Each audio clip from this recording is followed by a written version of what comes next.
Hapa Kisii nilikuwa juzi mwezi wa Januari kutangaza bei mpya ya kahawa. Ndio wakulima wa kahawa waanze kufaidika na kujivunia ukulima yao.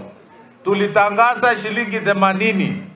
Serikali ya William Ruto imetoa hazina ya shilingi bilioni 7.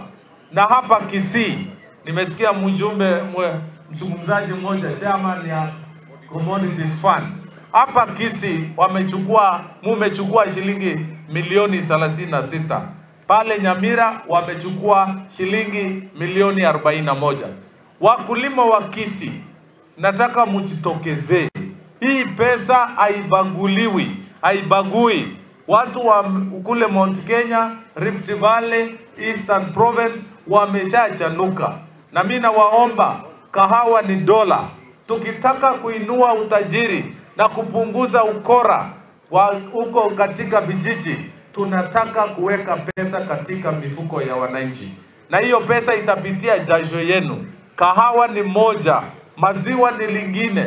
Tunataka wakulima hapa Kisii, na mkiweka bidii tutajenga kiwanda ya maziwa hapa Kisii. Tunataka lita 100 kwa siku, sababu mpango ya serikali ni kupeleka mpango yetu itoke bilioni 4.2 mpaka bilioni 10.2. Hiyo ndio sisi tunataka. Wakulima wa Kisii mmesikia? Mmekubali tunataka kurudi kahawa, turudi kwa maziwa. Hiyo ndio njia ambayo tutapunguza umaskini na tuongeze pesa kwa mifuko ya wananchi.